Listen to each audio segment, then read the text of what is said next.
소크라테스의 제자로 알려진 플라톤은 모든 서양 철학사 사유의 중심에 서 있으며 현대의 가장 대표적인 형이상학자 화이트헤드는 서양 철학의 긴 역사는 플라톤 철학의 변주에 불과하다라는 말을 했다. 이 말은 서양 철학이 플라톤이 말한 철학의 패러다임 안에 발전해왔다는 라는 의미이다. 때문에 흔히 플라톤을 모르면 서양 철학은 배운 게 아니라고 말할 정도로 가장 중요한 인물이다. 우리는 어릴 적부터 누구나 교과서든 서점이든 철학, 예술, 종교, 정치 등 키워드들이 한데 묶여있는 모습들을 본 적이 있을 것이다. 헌데 그 키워드들이 어떤 연관이 있길래 한 카테고리로 묶여 다니는지 이해하고 있는 사람은 흔치 않다. 예상컨대 지금 살펴보려는 플라톤의 이데아론을 알고 난 후에는 왜 철학, 예술, 종교, 정치가 같은 카테고리로 묶여 있는 것인지, 그리고 우리가 지금 타투는 예술인가? 라는 화두에 왜 철학을 논하고 있어야 하는지 구조적으로 파악하게 될 것이라 생각한다. 플라톤 철학의 핵심은 바로 이상세계를 논한 이데아라는 형이상학 이론이다. 앞서 철학적 사유의 시발점에서 우리가 감각기관으로 지각하는 세상의 모든 것은 실자의, 즉 본질이 아니라 현상일 뿐이라고 말했다. 그렇다면 우리가 지각하는 현상 뒤에 불변하는 실제는 존재하는가?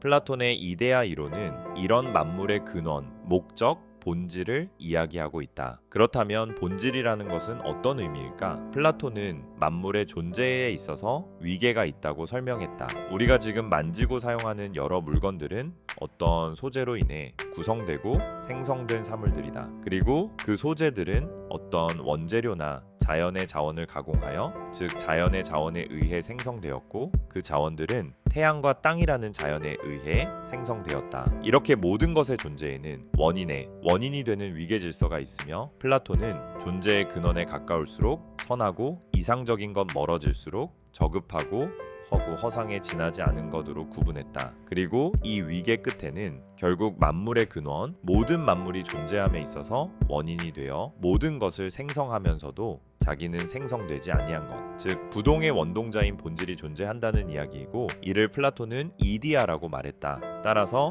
플라톤 이론에 의하면 현실의 만물은 무언가에 의해 생성되어진 저급한 허구허상 현상들에 지나지 않는다고 이야기했다. 그리고 이를 본인의 저서 국가에서 동굴의 우화로 비유했다. 동굴이 하나 있다. 그리고 그곳에 갇힌 사람들이 있었다. 그들은 사슬에 몸이 묶인 채 평생을 살아가고 있었다. 머리마저 고정되어 동굴의 벽면 말고는 아무것도 볼 수 없는 상황이었고, 그들 뒤로는 불이 있으며 불과 그들 사이에는 길이 하나 있었다. 그 길을 따라 다양한 사람들이 지나다니고 그 사람들의 그림자가 동굴 벽면에 나타났다. 몇몇은 동물의 모형을 운반하며 그림자를 만들기도 했는데, 동굴 안의 사람들은 평생 그 그림자만을 보며 그 그림자가 실제라고 믿고 살아갔다. 그러다 어느 날 한 사람이 잠시 풀려나게 되고 그의 시선은 자연스레 동굴의 반대편을 향했다. 처음엔 눈이 부셔 아무것도 볼 수 없었지만 조금씩 환한 빛에 적응을 하게 됐다. 그는 곧 태양빛이 가득한 동굴의 밖까지 발걸음을 옮기고 그곳에서 자신이 실제라고 믿었던 것들이 고작 그림자였음을 깨닫게 된다. 그는 다시 동굴로 돌아와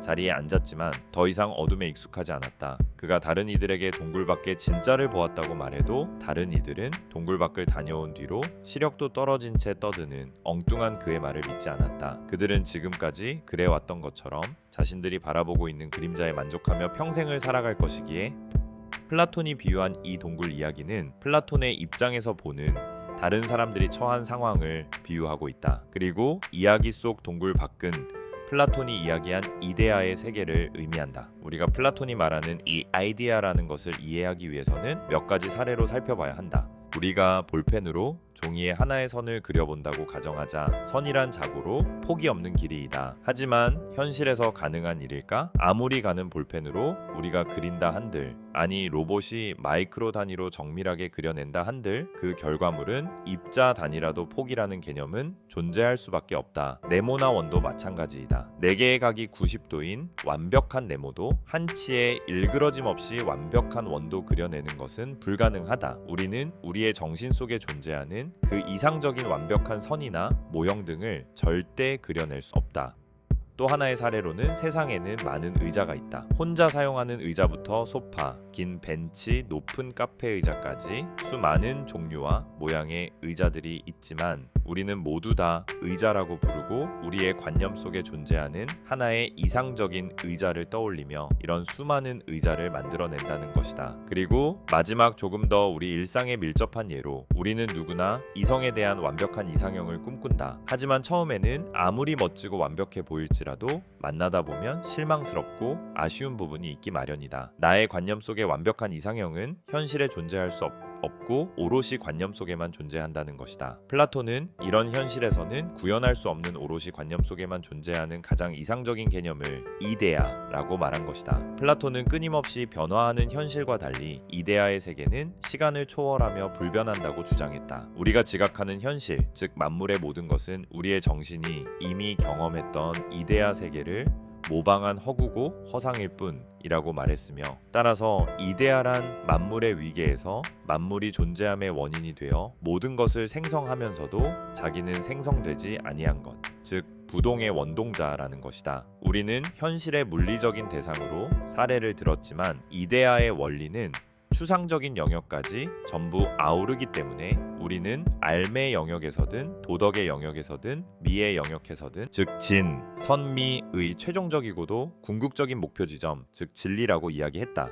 때문에 사랑, 우정, 가족, 도덕, 윤리, 정치 인간의 모든 면에서 이 오이디아라는 개념 속 궁극적 지향성이 생겨났고, 각종 분야에서 이 모든 것을 형상화하기 위한 개념적 탐구, 즉 학문의 시대, 지성의 시대가 펼쳐졌다라고 봐도 무방하다. 때문에 오늘날 이데아라는 단어는 형상, 개념, 이념 등으로 다양하게 해석되기도 하지만, 이데아라는 것은 우리가 일상에서 사용해서 직관적으로 와닿을 만한 언어로는 표현하기 어렵다. 어쩌면 이런 이데아의 가치나 의미의 측면에서 우리가 지향해야만 하는 가장 이상적인 모습 정도로 번역되는 것이 맞을 수 있다. 철학에서는 본질, 플라톤은 이데아라는 말로 표현하지만 종교에서는 그것을 신이라고 표현한다. 본질이라는 말은 관념적인 단어이고 신이라는 단어는 그것의 내러티브를 만들고 의인화하고 형상화함으로써 상직적인 절대적 존재로 표현한 것이다. 즉 철학에서 말하는 궁극적인 본질, 진리는 신학에서 말하는 신과 동일한 탐구 대상, 지향의 대상이라는 것이다. 예술 또한 앞서 말한 관념 속의 이데아, 즉 가장 이상적인 형상을 창조하려는 행위로